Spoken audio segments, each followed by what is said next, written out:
of the Box, membahas apapun yang Anda mau. Indonesia tanah airku cinta, Nusantara merdeka bhinneka tunggal ika. Bersama Awang Ajiwasita dan Om Bob. Greetings to each and everyone. Anytime you meet, I greet anyone. Whether it namaste, assalamu alaikum. Salam, salam, salam. Halo, kita ketemu lagi di Out of the Box, membahas apapun yang Anda mau. Sudah siap di sini Awang Ajiwasita bersama Om Bob. Kita akan langsung mulai diskusinya. Om Bob, beberapa waktu yang lalu Menteri Sosial kita, Ibu Risma, memarahi seorang petugas koordinator program Keluarga Harapan di Gorontalo. Nah, aksi marah-marah Menteri ini kemudian menuai polemik di masyarakat. Ini menurut Om Bob gimana? Kemarin Ibu Menteri kita Risma itu memang kelihatan ya. Kalau kita lihat di YouTube itu ya, pokoknya di medsos itu, waduh ya. Kalau kita lihat itu memang marahnya itu marah besar. Ya. Lah Ibu Menteri Sosial kita ini yang insinyur ya. Ini memang sejak dulu jadi wali kota Surabaya, itu memang temperamennya seperti ini. Ya, kita lihat ya waktu jadi wali kota itu kelihatan ada taman yang rusak, diinjak-injak. Ya, itu marahnya juga setengah ampun. Ya, dia mengatakan ini gimana barang bagus-bagus kok orang-orang itu nggak pada punya perasaan.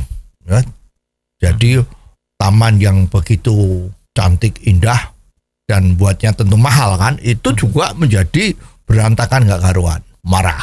Ya, pokoknya kalau orang ditanya apa kesan you kepada ibu kita Risma ini, ya yang banyak yang ngomong pasti, wah dia ya ngamuan. Artinya terkena kalau suka marah gitu ya. Ini ya memang mau dikata apa ya, memang karakternya udah seperti itu ya. Tapi dibalik marah-marah tadi itu sebetulnya kalau kita boleh memikirkan dengan kepala dingin ya, tidak usah pada yang keberpihakan ya. Orang yang marah-marah ini tapi pekerjaannya beres. Ya, contohnya Surabaya kan, Bu Risma yang begitu marah-marah ternyata Bu Risma menjabat 2 kali. Iya. Ya, dengan entengnya, enggak usah kampanye susah-susah, jadi menjabat 2 kali. Orang sekarang kalau ditanyain Surabaya sekarang baik enggak? Baik. Ya, jadi marah-marah tapi prestasinya kerjanya bagus. Ya, sekarang ada pejabat kita yang santun. Kalau ngomong begitu seperti pujangga. Wah, kata-katanya tertata rapi. Ya kadang-kadang juga terkesan bulat-bulat ya, nggak ngerti yang diomongkan apa. Tetapi pokoknya santun, ya, bersahabat, baik, ya. Tetapi tidak ada prestasinya.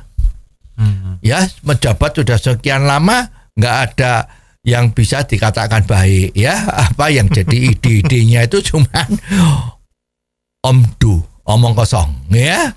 Nah, pilih yang mana kita? Pemimpin yang marahnya juga marah betul, tapi prestasi kerjanya bagus. Apa mau milih kita dipimpin oleh pemimpin yang santun, ngomongnya bagus, enak didengar, Pak pujangga bikin puisi, tapi tidak ada prestasinya, ya. Itu begitu aja, nggak ada kemajuannya. Milih yang mana? Itu kan. Jadi kalau akal sehat ya pilihlah yang ada prestasinya. Nah, sekarang kita kembali ke soal Bu Risma tadi yang marah-marah ya. Oke.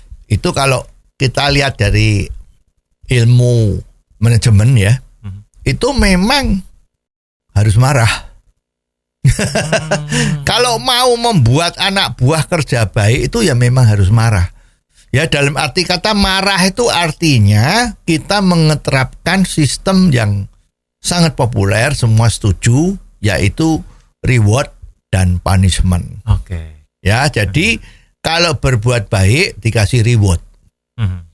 Ya, kalau berbuat jelek harus di punishment. Ya, dikasih hukuman. Ini Bu Risma kita ini menerapkannya dengan betul. Ya, momennya saja yang menurut pembicaraan atau menurut kaidah-kaidah itu agak kurang tepat. Oke. Ya, ceritanya begini.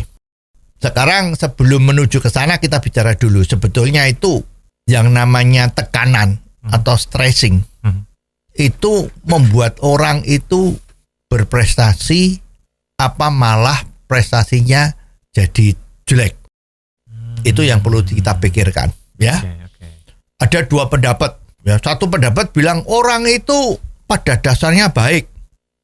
Ya, jadi kalau ditekan-tekan malah menjadi grogi dan dia tidak bisa menunjukkan prestasinya. Itu. Yang satu bilang manusia itu cenderung tidak baik. Jadi kalau tidak diberi tekanan-tekanan itu kerjanya santai-santai aja. Ya, apalagi pandemi. Alasannya banyak. Waduh, pandemi ini kita nggak berani keluar, kita nggak berani bekerja, padahal di rumah main game. Kan itu kan bisa juga kan. Jadi sebetulnya pengeterapan punishment sama rewarding ini udah betul. Lah Bu Risma ini dia sudah punya pengalaman banyak. Ya, jadi memang kalau dia bicara keras ada sesuatu yang nggak betul, orang menjadi tidak berani berbuat salah. Ini sudah betul. Ya, momennya saja ini yang nggak pas. Artinya momen di sini itu adalah situasinya. Ya, jadi sekarang begini.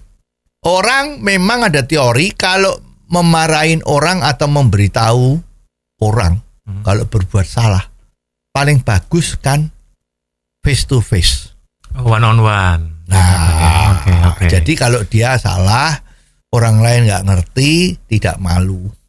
Nah, paling bagus seperti itu, ya. Tetapi yang namanya ilmu manajemen itu bukan seperti ilmu pasti, ya.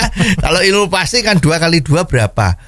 Ya, mau tidak mau salah apa betul itu ya 2 kali 2 itu sama dengan 4. Ya, di Indonesia bilang 4, di Jepang ya 4, di Tiongkok juga 4, di Amerika juga 4. Apalagi jago matematika misalnya ya mesti 4, 2 kali 4 itu 4. 2 kali 2 4 ya mesti 4. Ya kan? Nah, sekarang karena bukan matematika, bukan ilmu pasti, maka tiap orang itu karakternya beda-beda. Ya, jadi bisa saja hal-hal itu sudah dilakukan. Ya, sudah dikasih tahu. Ini kok gimana kan, ini posisinya pejabat ini mungkin juga posisinya bagus kan, ini sudah bisa ngatur atau membuat laporan-laporan data itu kan posisinya juga bukan pembantu umum ya. Iya, betul. Ya. Bukan office boy ya. Nah, ini kan kemungkinan sudah dikasih tahu. Tapi masih melakukan hal-hal yang sama lagi, salah lagi. Oh, berarti ini harus dibicarain di depan banyak orang, biar tambah malu. Sekaligus dia menjadi malu, juga memberi contoh sama orang-orang lain. You jangan ikut-ikut seperti yang tadi dimarahin tuh ya. Kalau you ikut-ikut seperti ini, gua marahin di depan banyak orang juga. You bisa malunya nggak ketulungan. Ya belum nanti keluarganya malu.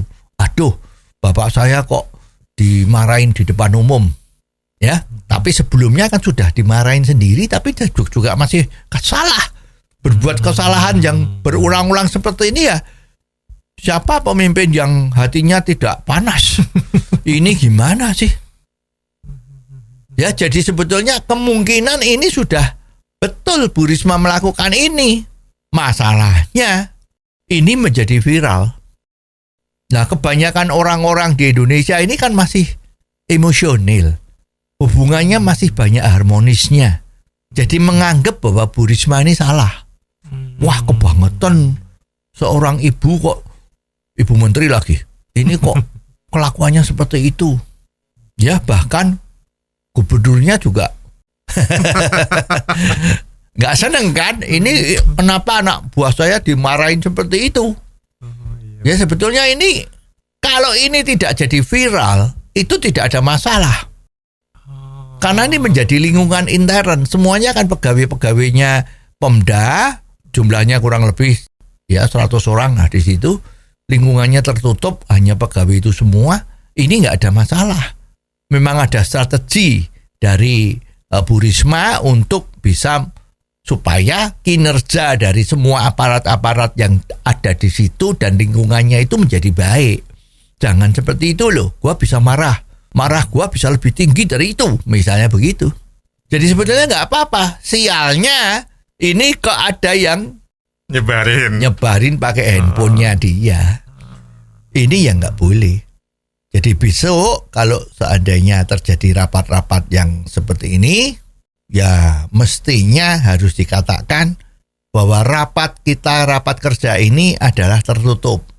Ya, supaya mencegah jangan terjadi pencurian video yang diviralkan ini. Nah, pada saat meeting dimulai, ya handphonenya itu disita dulu. Kalau Bu Risma ini kan sejak tahun 2014 paling nggak lebih dari 10 kali viral di media sosial, marah di sini, marah di sana, marah. Mungkin nanti juga akan lebih banyak lagi. Menurut Om Bob gimana ini? Ya nggak apa-apa. Kalau marahnya yang kemarin-kemarin itu kan marah betul-betul situasi yang di tempat umum. Okay. Ya, tempat umum memang itu dia harus marah, semua orang tahu, oke, bagus. Kalau yang marah di Gorontalo tadi itu kan dia marah terhadap seseorang yang pekerjaannya nggak beres. Nah ini sifatnya lebih intern. Ya kita senang kalau ada pemimpin yang bisa marah-marah seperti ini. Presiden Jokowi itu saya kira juga marah. Ya marahnya gayanya lain. Iya. Ya jadi marahnya gayanya lain. Kalau dia nggak marah, siapa yang bisa nurut? Ya marah itu adalah ungkapan seseorang tidak suka dengan apa yang dilakukan oleh yang diajak ngomong itu. Oke, wait, Om Bob, sepertinya menarik tadi sempat Om Bob sampaikan tentang stressing di tempat kerja. Nah, kalau hubungannya antara stressing dan prestasi kerja, gimana Om Bob?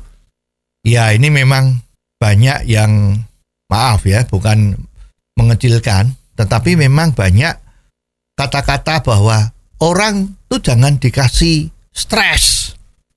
Nanti dia akan menjadi tidak berprestasi.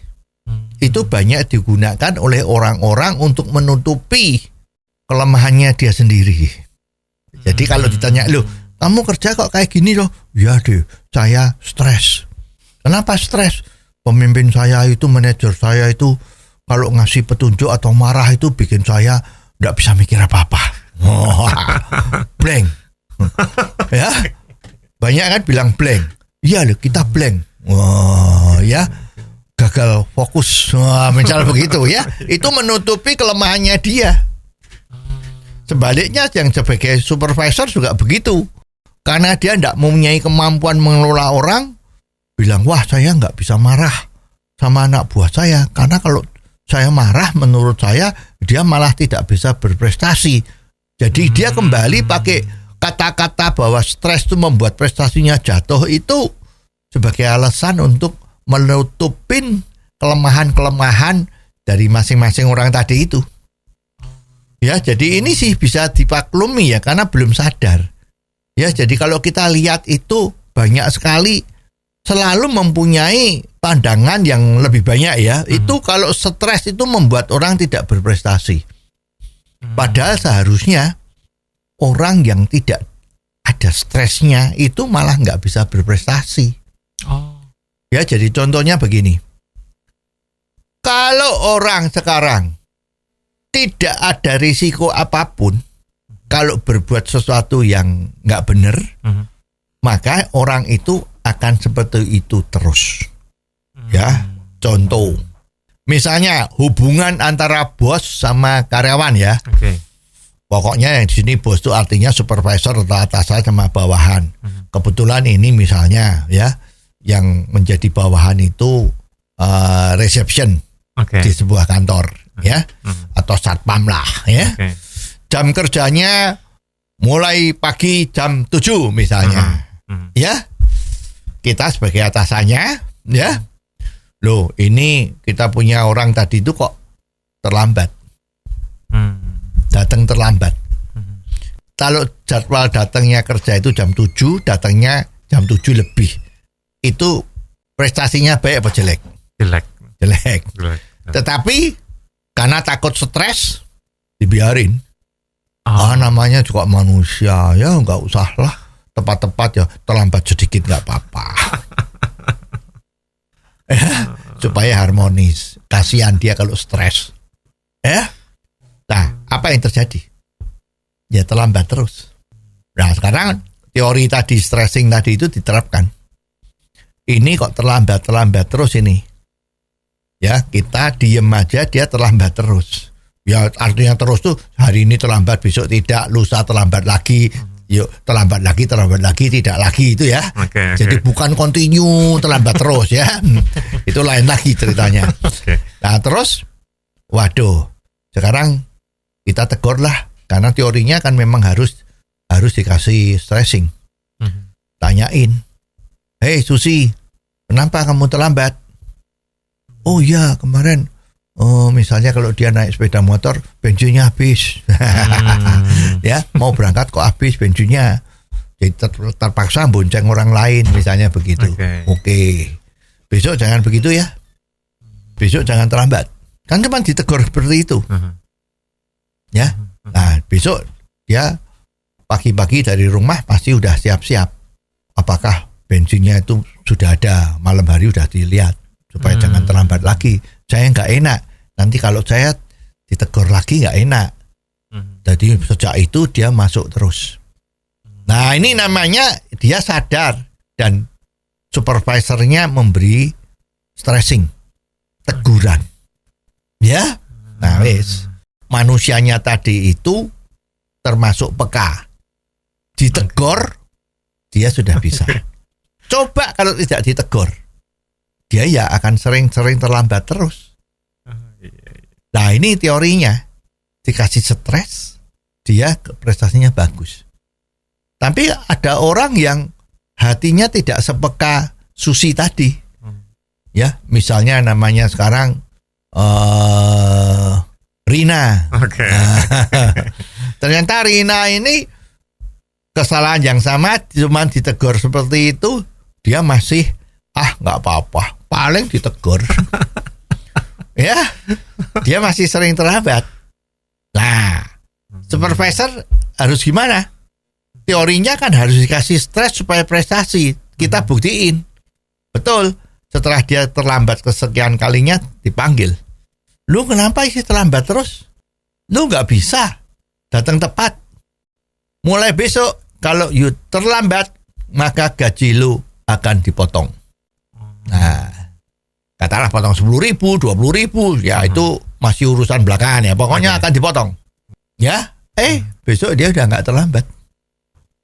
Bukti ini. Tapi kalau ada yang dablek gitu, Om Bob, gimana?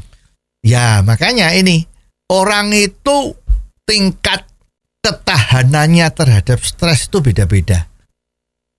Kepala boleh sama, tetapi otak dan hatinya bisa beda. Jadi inilah yang namanya harus melalui fase-fase empiris. Jadi tadi kan dipotong gajinya masih tidak ada masalah. Masih juga telat ya? Ya masih. Karena gaji saya misalnya UMR di Jakarta itu kan 3 juta sekian. Dipotongnya 10.000.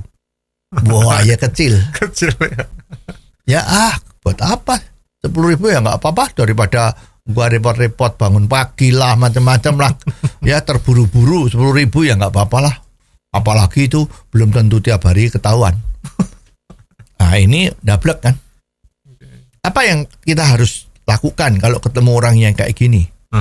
Berarti hukuman itu belum membuat dia jera. Jadi sebagai seorang supervisor yang bagus untuk kepentingan perusahaan ya, bukan bagus untuk si Rina tadi. Maka dia akan memanggil sekali lagi. Kamu mentang-mentang masih terlambat terus tuh, you niat kerja atau tidak? Ya, saya memberi kesempatan lagi. Sekarang kalau kamu terlambat, potong gajinya 100.000. Tadi kan 10.000. 100.000. Coba besok gimana? Ternyata dia kuat. Takut 100.000 itu. Lumayan kan? Jadi dia masuk terus. Inilah yang namanya stres dengan prestasi. Ya, ini. Jadi daya tahan terhadap stres tuh masing-masing orang beda. Ya, kalau orangnya peka, hatinya itu lembut sekali, maka kalau kita memberi stressing sama dia sampai menyinggung harga dirinya dia, mungkin kemungkinan besar dia akan keluar. Kerja di sini sebagai reception, gitu. Tapi atasan gua kalau marah seperti itu, ya, bikin malu saya. Ya, daripada dipermalukan saya keluar aja. Itu bisa. Jadi tingkat stressing yang bisa diterima oleh seseorang itu didapat dari pengalaman supervisor itu. Tidak sama semua. Kalau kita akan memberikan hukuman, sebenarnya hukuman yang tepat atau hukuman yang terbaik itu seperti apa sih? Ya, sebetulnya kan begini. Memberi hukuman yang terbaik itu adalah memberi hukuman yang merugikan dia. Kuncinya seperti itu. Ya. Jadi misalnya seperti ini. Kita sebuah kantor, tiba-tiba ada orang ngelamar kerja, masuk kerja di tempat kita. Ya, kita pikir ini orang ini background keluarganya kaya raya. Kalau direktur perusahaan ini mobilnya Kijang. Ya. Tapi Kijang ya baik kan Kijang macam-macam ya. Tapi ini yang ngelamar kerjaan mau masuk kerja di tempat kita itu mobilnya ya itulah yang paling hebat itu ya, Ferrari misalnya. Wow. Ya. Nah, kita akan bingung loh. You memang mau kerja di sini gajinya kecil loh, ya kan? Ya, memang saya mau bekerja di sini ingin mengeterapkan ilmu-ilmu kepintarannya saya untuk memajukan perusahaan ini. Ya, kalau sudah ada yang ketemu gitu, dan biasanya kalau orang kayak gitu kan ya sekolahannya atau kepintarannya sudah oke kan. Oke, kita kasih kesempatan. Ya, oke lah kalau begitu. Tapi gaji di sini kecil loh. Enggak apa-apa, bos. Enggak ada masalah. Aku enggak cari gaji. Ya, bila perlu perusahaan ini gua beli. Wah, ya kan? Tapi saya butuh pengalaman di sini. Ya kan? Waktu dia kerja ternyata, loh, orang ini memang hebat. Kerjaannya bagus, sangat membantu perusahaan, tapi tidak disiplin. Ya, sering-sering tidak bekerja sesuai dengan ketentuan-ketentuan perusahaan. Ya, misalnya perusahaannya itu makan siang disediakan oleh kantor. Ternyata dia kalau datang makan siangnya bawa sendiri. Ya, artinya bawa sendiri itu beli, ya, lewat delivery atau apa, tapi yang mewah.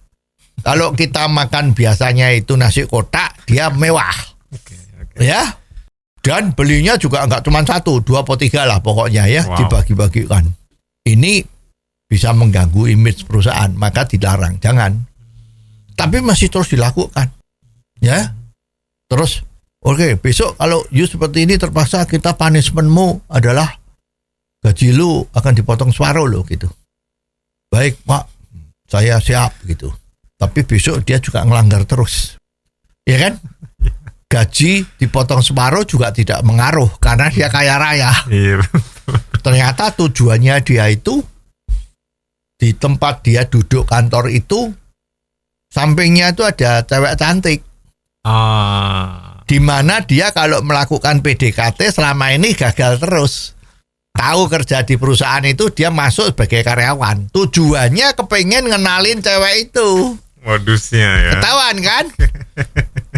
Nah, maka hukumannya adalah kalau you melanggar lagi besok lu kita pindah bagian. Bukan lagi di tempat tadi itu yang ada cewek manisnya tadi itu, tapi saya pindah ke bagian yang lain. Gudang kek atau apa, pokoknya pisah sama dia. Ya, atau jam kerja shiftnya dipindah supaya tidak bisa deket sama cewek itu. Kan nggak ketemu. Ya diancam, awas, lu besok kalau kerjanya masih seperti ini, gua pindah ke bagian lain. Ternyata dengan begitu nggak usah macam-macam, dia disiplin datangnya. Ya, jadi hukuman itu harus mengetahui ini ditakutin dia atau tidak. Nah, ini pinter-pinter lah, supervisor harus mikir seperti itu. Nah, biasanya kalau sudah ketahuan, ketangkep lemahannya ini, kita ngelolanya lebih gampang. Ya, tetapi yang umum, orang kalau bekerja itu umumnya kan mencari nafkah. Jadi maka semacam sudah menjadi hukum alam ya. Kalau mau efektif memberi hukuman kepada seseorang itu adalah yang paling mudah kita ngeterapkan ya, itu adalah dia hukuman itu harus merugikan secara ekonomi kepada yang dihukum tadi. Ya, bisa hukuman, bisa ancaman, pokoknya kalau dilanggar dia akan rugi secara ekonomi. Itu biasanya efektif. Contohnya apa Om Bob yang lebih konkret gitu? Ya, yang lebih konkret untuk hukum ekonomi ya. Hukum ekonomi. Itu misalnya ya, soal pajak sama pemerintah.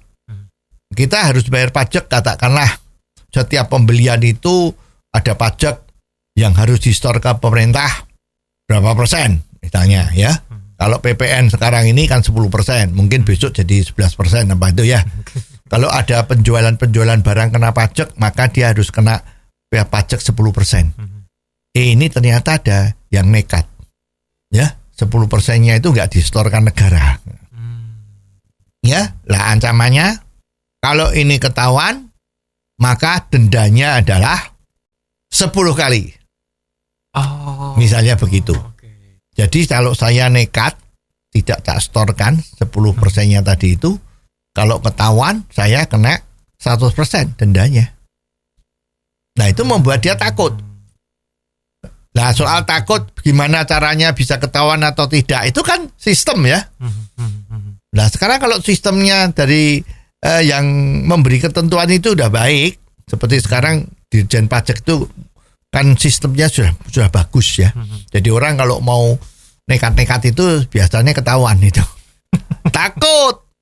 Karena secara ekonomi saya kalau nekat dendanya 10 kali lipat dari yang saya dapat. Takut. Ya, otomatis itu tidak dilakukan. Contoh paling gampang itu kalau karyawan absen misalnya. Kalau you nggak masuk, maka gaji you dipotong sebesar proporsional dengan gaji yang diterima. Tapi bukan gaji pegawai negeri ya. Gaji pegawai negeri kan gaji pokok. Itu kan ada yang nekat terus dipotong gajinya seperempat, ya tahu berapa itu, tapi jadi gaji pokok. 40% tuh ya. Oh, 40% itu kan, iya kan gajinya pokok, yang diomongnya gaji tapi sebetulnya gaji pokok. Gaji pokoknya katakanlah 10 juta. Sebulan kena 40%, potong 4%, 4 juta. Tapi padahal take home-nya dia ratusan juta. Nah, ya enggak ada masalahnya, kecil. Tapi kalau coba gajinya 10 juta, kalau you nekat 1 bulan kamu nggak masuk 2 hari, maka gajimu akan dipotong 5 juta. Wow. Semua disiplin semua. Itu teori yang paling benar. Itu yang harus diterapkan. Oke. Nah, itu tadi yang kita diskusikan tentang punishment, tentang yang stress punishment. Nah, kalau kita ngobrolin tentang reward, Om Bob, ini gimana? Ya, itu kan memang ada teori reward kan. Contoh paling gampang reward itu adalah misalnya ya, kita mendidik papi. Papi itu anak anjing. Ada anjing.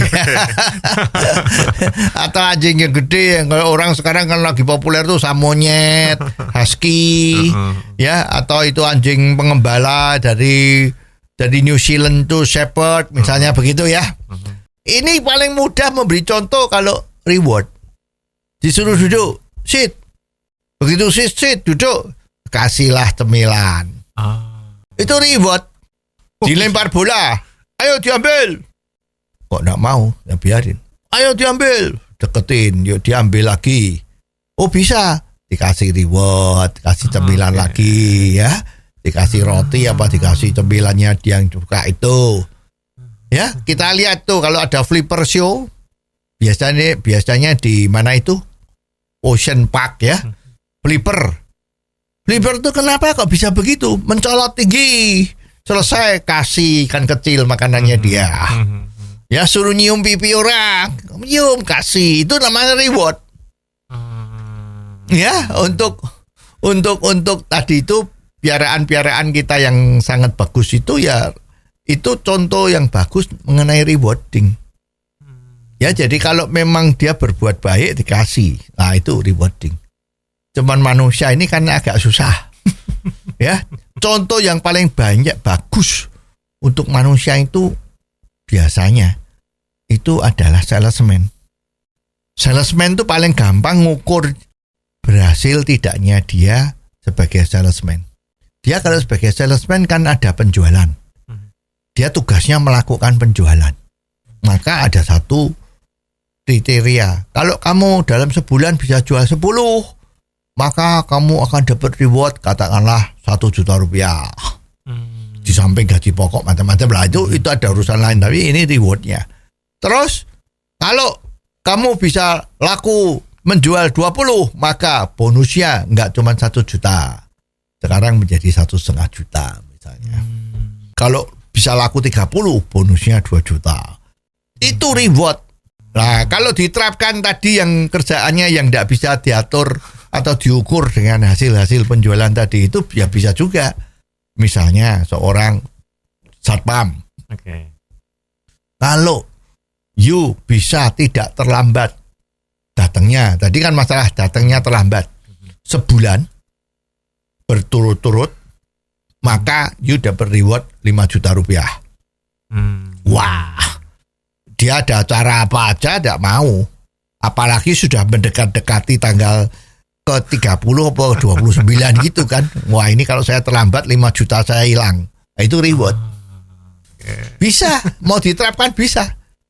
Asalkan kita punya sistem pencatatan, supervisi itu juga baik. Udah dikasih reward, kalau datang terus-terusan itu maka kamu dapat reward 5 juta. Ternyata bagian absensinya itu kalau kerja ngawur, nggak datang juga dimasuk datang. Mungkin kong-kali-kongan. Ya, kalau mentalnya udah rusak itu kan rusak kong-kali-kong. Sistem apapun udah nggak bisa jalan. Percuma, mereka kong-kali-kong. Ya jadi bisa, jadi reward punishment sama reward itu bisa. Nah, kalau kita harus memilih, Bob, sebenarnya mana yang lebih baik ya, reward atau punishment? Ya, kalau hanya boleh milih satu ya, yaitu punishment. Tapi kan tadi sudah dikatakan bahwa manajemen itu bukan matematik. Jadi tidak ada yang pasti. Harus lihat situasi. Kepada siapa rewarding itu dilakukan, kepada siapa punishment itu dilakukan, kita juga harus tahu. Kalau seorang direktur ya atau manajer tingkat top, itu sistem punishment mungkin nggak benar. Harus pakai sistem reward. Tapi kalau golongan bawah, maaf, misalnya OB, tadi itu reception, terus tadi itu siapa, satpam misalnya itu, nah yang artinya ya begitulah ya, itu sistem punishment bisa lebih efektif. Nah ini makanya ini harus ada empiris, pengalaman-pengalaman dari supervisor dan bos kita ini untuk mengetahui. Oke, Om Bob, kita kembali ke Bu Risma tadi ya, yang marah-marah tadi. Iya. Oke. Jadi dengan aksi marah-marahnya Bu Risma ini, yang tadi kita sempat diskusikan, sebenarnya apakah hal ini cocok untuk diberlakukan di Indonesia ya?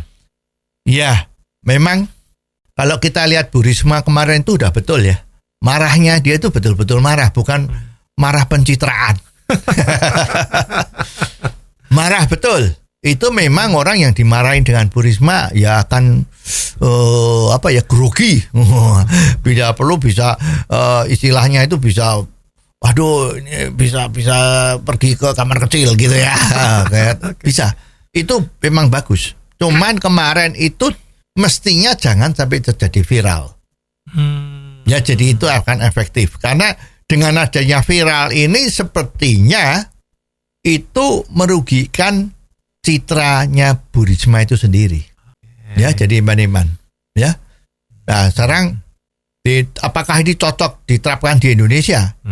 Cocok ya. Cocok. Kita tuh butuh orang-orang yang seperti Bu Risma ini yang tegas. Ya, tegas. Kalau Bu Risma kan tegas plus berani mengata-ngatai dengan kata-kata keras. Ya. Yang penting tegas plus kata-kata keras itu lebih bagus. Kata-kata keras tapi tidak tegas, aneh. Nggak bisa. Jadi yang penting tegasnya dulu. Ya, tapi ini ada cerita yang menarik ini. Ya, dari pengalaman-pengalaman dulu itu bahwa ini ceritanya ini ya pengalaman orang yang sangat bagus ya dengan situasi yang ada di Indonesia ini. Bahwa masyarakat Indonesia itu terkenal sangat harmonis. Kemarin-kemarin ya, tetapi sekarang kalau kelihatan di televisi itu kok ya, sejak kemarin itu ya hura-hura pilkada itu kok sekarang citranya itu menjadi agak kurang enak ya, bahwa Indonesia sekarang menjadi sudah tidak seperti dulu yang begitu harmonis ya, Bhinneka Tunggal Ika. Sekarang kok rasanya di televisi, di sosmed itu kok seperti kayak gitulah ya, seperti menjurus ke sesuatu yang tidak harmonis lagi ya, lebih sadis ya, lebih ya banyak kekerasan macam-macam itu ya, sayang itu ya, publisitas yang kurang bagus. Itu ada teori mengatakan demikian, pengalaman orang ini, bahwa di Indonesia itu hukuman kayak apapun susah untuk meningkatkan prestasi seseorang. Waduh. Contohnya ya, artinya begini dia. Indonesia itu tanahnya terlalu subur. Lempar biji pepaya, besok pohon pepaya keluar. Tumbuh, langsung panen. Ya. Jadi terlalu subur. Ya, ketela liar tuh di mana-mana ada. Begitu kita ada tanah, begitu ada tumbuhan udahan. Jadi kalau orang-orang kita ini diberi tekanan-tekanan yang keras, dia mending keluar. Karena nggak apa-apa lah, bahasa Jawanya itu kan nggak patean. Ya, orang-orang kita kan juga pernah, pejabat kita dulu ya begitu kan, nggak patean, gitu kan. Nah, makan kita cuma sehari 3 piring kok. Ya saya makan beras sama garam, asal ada lombok, cabai udah cukup. Nah itu. Jadi sepertinya masyarakat di Indonesia itu masih banyak yang modelnya begitu. Ya, jadi kalau disuruh kerja keras, walaupun imbalannya oke, tapi kalau kelakuannya nggak kurang enak, di hati nggak cocok, mending tidak usah lah. Saya nggak perlu dapat gaji gede-gede, asal aku makan nasi pakai garam dan cabai udah cukup. Nah, itu banyak terjadi. Ya, kalau orang yang sudah mulai bekerja, mulai berusaha untuk menjadi entrepreneur, pasti akan mengalami situasi seperti ini. Ya, jadi susah. Akhirnya jalan apa yang paling bagus untuk meningkatkan prestasi dari pekerja-pekerja yang di Indonesia? Ya, ceritanya ini sepertinya hanya berlaku untuk di Indonesia ini ya. Ceritanya karena pengalamannya di Indonesia. Nah, terus ternyata kalau kita lihat ya, terutama pegawai negeri. Ya, ini kenapa kok sering disebut pegawai negeri ya? Karena pegawai negeri itu memang dianggap orang-orang yang kerjanya itu kurang disiplin. Ya. Ini kalau sudah diawasin pakai CCTV aja, kalau jam kerjanya jam 7 datangnya mesti lebih. Seringnya begitu. Ya. Nah, tapi kalau kita lihat besok ada upacara 17 Agustus. Ini situasinya sebelum pandemi ya. Oke. 17 Agustus diadakan apel bendera. Dimulai jam 7 misalnya. Harap datang tepat waktu, tidak boleh bolos. Nah, misalnya begitu. Udah. Kita heran. Loh, itu biasanya kalau karyawan-karyawan di tempat lain, itu kalau suruh upacara begitu tuh pada malas-malasan nih. Masih enak tidur kok suruh bangun gitu ya. Pagi-pagi untuk upacara. Tapi pegawai negeri kalau ada seperti itu, atau misalnya ada kunjungan tamu dari gubernurnya misalnya begitu, kok semua datang on time. Ya, udah rapi-rapi itu on time, tidak ada yang terlambat, tidak ada yang absen. Absen itu artinya tidak masuk gitu ya. Itu loh, kenapa? Ternyata dilihatin itu setelah diselidiki, yang membuat dia datang itu cuman apa? Kita nungguin nih Om Bob. Iya. Cuman kertas atau buku dan bolpen yang disediakan di depan tempatnya upacara itu buku absen. Jadi ternyata masyarakat Indonesia itu paling takut dengan absen. Jadi selalu kita dengar pengumumannya itu selalu mengatakan atau edarannya disediakan buku absen untuk ditandatangani di meja samping podium upacara. Ternyata tuh lebih mengerikan ya. Ya. Dan ini memang kenyataan. Coba besok dipraktekkan dah. Ya, bahwa besok akan ada acara semini, acara apa, diharapkan semua datang tepat waktu, tidak boleh terlambat. Disediakan buku absen dan bolpennya. Pesta. Nggak mungkin nggak terlambat. Nggak mungkin ada yang bolos. Nggak ada yang terlambat. Pasti. Wow. Ya, ini aja. You lihat. Ini kuncinya. Dan itu dipraktekkan. Waktu itu cerita ini dipraktekkan di perusahaan gede loh. Ya, perusahaan perminyakan. Ya. Wow. Tapi bukan Pertamina ya. Ya, perusahaan minyak asing. Ya.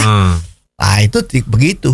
Karena dia pusing kenapa kok disiplinnya nggak ada, panggil konsultan. Nah, konsultan itu cerita jebulnya itu. Jadi sekarang kalau datang dikasih buku absen, catat. Nah, ternyata itu hasilnya itu didapat dari ASN pegawai negeri itu. Pegawai negeri itu kok begitu ya? Oh, jebulnya ini ya, pakailah teori itu. Selesai. Nah, itu out of the box. Bukan punishment, bukan rewarding, tapi pakai buku absen. Nah, coba aja nanti kita lihat ya. Oke. Wow, bukan punishment, bukan reward, tapi memang out of the box. Ya. Oke. Dan sekian diskusi kita kali ini. Ingat, kalau Anda punya komentar tentang apapun juga yang bisa kita bahas di sini, silakan langsung WhatsApp ke 0878 5590 7788. Jangan Anda lewatkan Out of the Box versi singkat atau pendek dalam program Underline yang setiap hari disiarkan di radio kesayangan Anda ini. Ikuti juga YouTube channel Om Bob Indonesia. Sampai ketemu di episode mendatang, Awang Ajiwasita bersama Om Bob. Tentunya di Out of the Box membahas apapun yang Anda mau. Out of the Box, membahas apapun yang Anda mau.